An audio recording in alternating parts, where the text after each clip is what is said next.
Appropriations Chair of House, Saldico, said that 60 billion for the Akap program under the 2024 budget. Maraming salamat at gusto ko lang humirit. Nagulat din ako sa Akap at mas lalo akong nagulat sa halaga. 26.7 billion. Isang programa na ngayon ko lang natuklasan at ngayon lang narinig, pero may bilin dito sa text, all soft projects including Akap must go through the office of the Speaker. Akap, AIX, Tupad, MAIP for the PI and other efforts. Madam Yes, Chair. Senator JB, Ako rin please. medyo naging curious sa Akap, ngayon ko lang narinig eh. No? Siguro can ask DSWD, what is this program about? Is it just between the House and, kasi wala ho kami sa Senate na alam niyan eh. So is it with DSWD and the House of Representatives, yung program? Thank you, Madam Chair. Madam Chair, AKAP is just as foreign to us, technically, as Senator Bato, as it is provided Yes, in line Yusek Dimapuro, I item. understand that it's under the DSWD budget. If you recall, in the Senate, I handle the DSWD budget, but like the COMELEC's mysterious addition of 12 billion, this 26.7 billion in the budget of the DSWD is alien to me. Yes. Madam Chair, if this WD declares that is foreign to them, saan nanggaling itong budget? Baligtad na pala ang budgeting process natin. Ang Kongreso na magde-decide kung anong project i-implement ninyo. Hindi pala kayo nagre-request sa Congress na project na pupunduhan, program na pupunduhan. Baligtad, di ba? Madam Chair, it is not an exclusive project or program for Congress. It will be regular program, but it is technically foreign in the sense that it has no guidelines yet. Yes, Yusek So it does not Dimapuro, did you exist as request a for this program. project? Was it in the NAP? It was not. No. There we go. Yes. Do we allot sums of money, enormous sums of money such as this, almost 27 billion, for a project or a program that is undefined, unnamed, unfamiliar, with no guidelines whatsoever, with no target beneficiaries, and is just left open?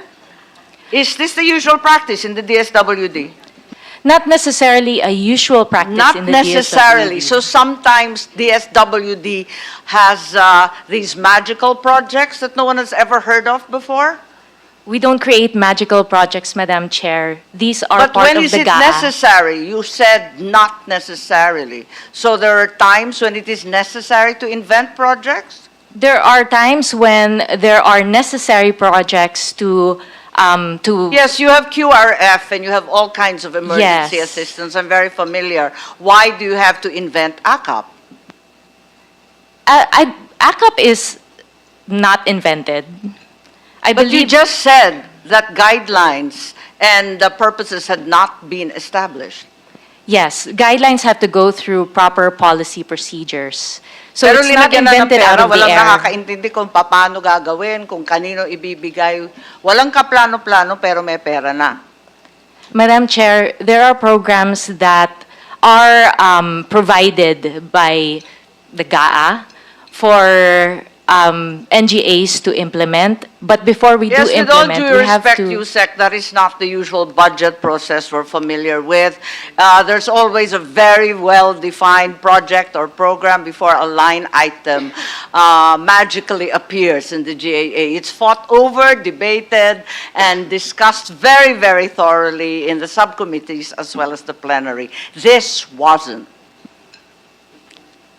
Madam Chair, we are currently creating the guidelines, and we would be happy to share with... Parang baliktad naman yata yung buhay natin. Ngayon mag-iimbento ng dahilan, magdi-design ng project, pupunteriya yung mga beneficiary. Pero in the meantime, linagyan muna ng bilyon-bilyon.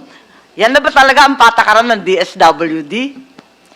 Madam Chair, for programs that are intended for the poor, vulnerable, and disadvantaged, we welcome, obviously, more programs, and we would be grateful to be able to implement these other programs. Yeah, I'm familiar with your mandate, but nothing in your mandate indicates that you should be inventing projects and that you are exempt from usual budgetary study and procedure. I'm sorry.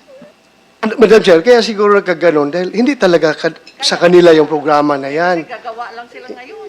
Oo, hindi talaga sa kanila. With due respect na, in fairness to Yusek Di Vaporo, bago nga yan sa kanya. Sabi nga niya, foreign eh. Hindi niya alam. So, huwag ka mag-alala. We are not faulting you for that. Kaya we are just investigating dahil the usual mangyari is meron ng bahay yung pondo, like AX. Kung sisingit man yung meron mang intervention dyan during the BICAM, ang lower house at saka upper house, the most that they can do is siguro dagdagan yung amount ng AX na yan. Pero may bahay na yan. Pero yung gagawa ng bagong bahay dyan during the BICAM, I don't know how feasible is that. Kaya nga sabi ng aming chairman, it's very magical. Kayo mismo, DSWD, hindi nyo alam na, uy, boom! May teka. Akap pala na ganito kalaki. Nabasa lang ako bigla, o naalala ko lang bigla. Sabi ni Yusek Di Vaporo, hindi kita inaaway wag mo ipagtanggol yung Akap pag hindi mo alam. Kasi lahat kami hindi alam. Kahit sinasabi ng DSWD, wala silang alam tungkol sa guidelines, foreign itong project, at linagay lang dyan, nasa press release na yung Akap will provide 5,000 cash payment to 12 million poor households. Are you aware of that? Yeah, I've read those press releases, But isn't this a Madam mere Chair. duplication of so many programs already initiated by previous administrations, the 4Ps and then the AX, the never-ending ayuda, SAP 1, SAP 2, walang katapusan to. So this is hardly a guideline. Pero ang liwanag na, nangako na ng 5,000 sa Madam Chair, 12 million households. Baka hindi mo alam. Madam Chair, I cannot confirm whether those are the numbers that are decided on, as we don't have any guidelines yet. Pamaskong handog to lumabas sa PNA December 27. Well, for our Christmas programs, or we don't have Akap in or any of our Christmas programs, I can say that definitively.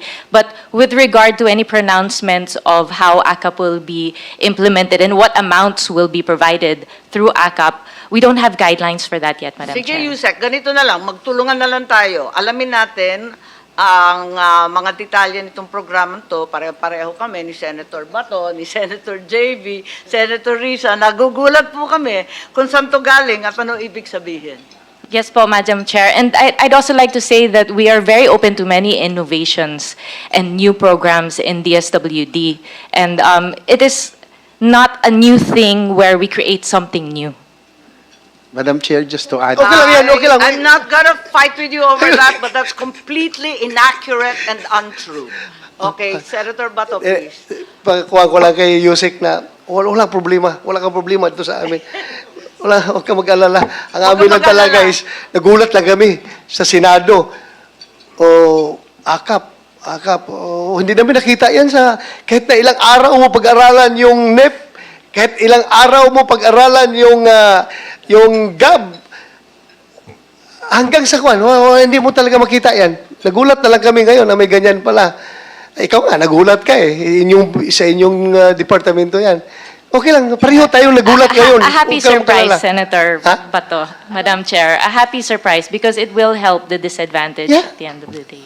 Hindi, walang problema yan. Hindi, okay lang yan. Kung mapunta sa taong bayan yan, importante yan. Okay ako, walang problema.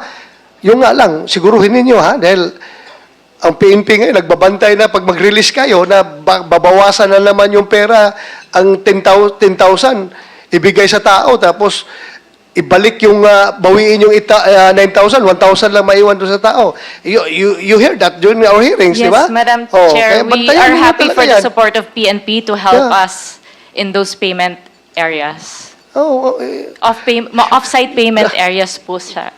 you. Madam Chair, dagdagan ko na lang. Dagdagan ko na lang Senator JV. yung Hindi kita pagka-surprise inaaway, natin. mahal ko yung pamilya mo. Ang course. problema, wag mo ipagtatanggol yung hindi mo kaya ipagtanggol. Ayan, Senator Madam Chair, JV, dagdagan ko na please. lang siguro yung surprise na ito.